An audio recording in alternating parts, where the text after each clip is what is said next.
Your wish is my command.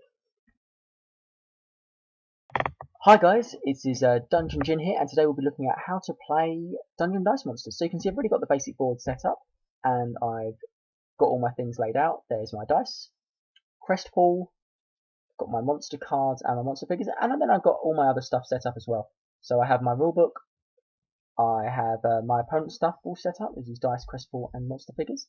My dungeon paths there, and I just keep them in a big pile because they're all the same colour. I'll just pick one up here and show you. See, they're both red and blue, so it doesn't matter where they go. I've got my figures there and some spare Monster Lord tokens. So we're going to be looking right at the cards here now, cards and dice, and you can see I've got a Strike Ninja card here, and straight away you'll see it's level 3, and that's probably one of the most important parts of DungeonDice Monsters, because all the dice have levels on them. You can see here these the numbers in the stars correspond to the levels that you can summon. So here these are level 1 dice, but for Strike Ninja I will need the level 3 dice, which are the yellow ones up here.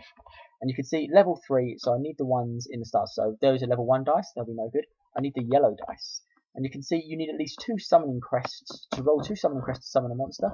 So 2 3s would mean a summon, and of course I've just rolled 1 attack crest, so I add that onto my crest pool as well. You can't add summoning crest. Okay, so let's have a look right at now dimensioning the dice or summoning monsters. So all you've got to do is you roll your dice, and you need 2 of the same level there. So I can see a 1 and a 1, and yep, I can dimension the dice. So I'll grab a dungeon path. Now I can choose any dungeon path I want and attach it to my monster lord. Now your first piece always has to attach to your monster lord. So let's just straighten him up there. And it can't attach diagonal, only straight forward. And you can see I've made a nice start, and you place your figure right where the star is. So Boss Raiders are level 1. I've rolled 2 level 1 summoning crests, placed my dice next to my monster lord, and I'm good to go. Okay, so it's not just about summoning, there are other crests as well, and you can see here I've got a magic crest, a defense crest, and a progress or movement crest. And if you don't roll summoning crests, you roll these, you simply add these onto your abacus, and the little ×2 symbol just means you get 2 of them instead of 1. And yep, there we go, let me just add these on here. And basically these stay in game until you spend them, and they let you do things like attack, defend, move, use your monster's abilities.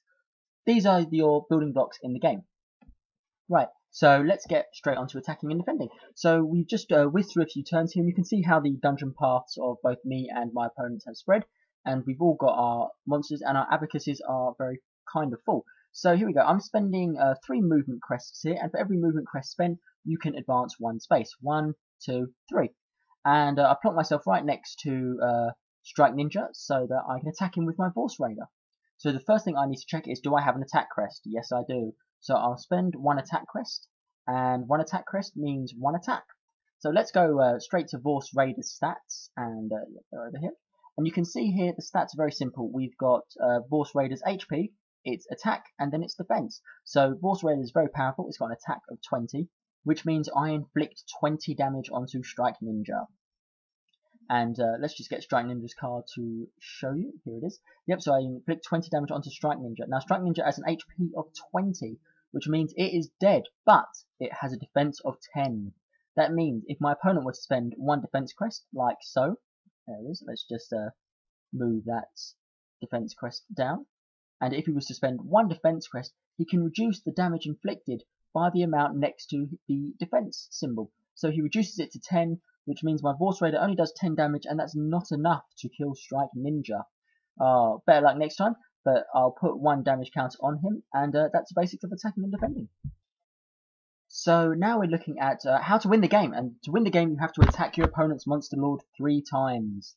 And here we go, so let's just whiz a few rounds, and my Vorse Raider has made his way up to my opponent's monster lord.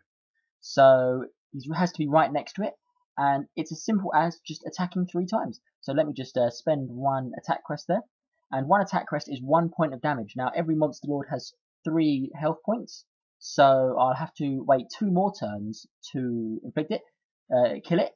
But your opponent's monster lord cannot defend, but it can attack. And you see there's mine and my opponent's monster lord on either ends of the map. But the opponent's monster lord can attack, and my Vorse Raider is not that strong. So basically now, after my turn, my opponent will attack, and my Vorse Raider's HP is only 10, and Monster Lord inflicts 10 damage, but I have a defense crest. And again, like we spoke before, I can spend 1 defense crest and subtract the monster's attack from my defense, which is 10. So my monster lord, my boss raider, takes no damage that turn and will be able to attack next turn. Finally, I'm looking at monsters' special abilities, and most monsters do have special abilities, and Strike Ninja is an interesting one here. So all the abilities come in this card, and you can see the first one is a progress ability, which means Strike Ninja can move 1 square for each progress counter spent.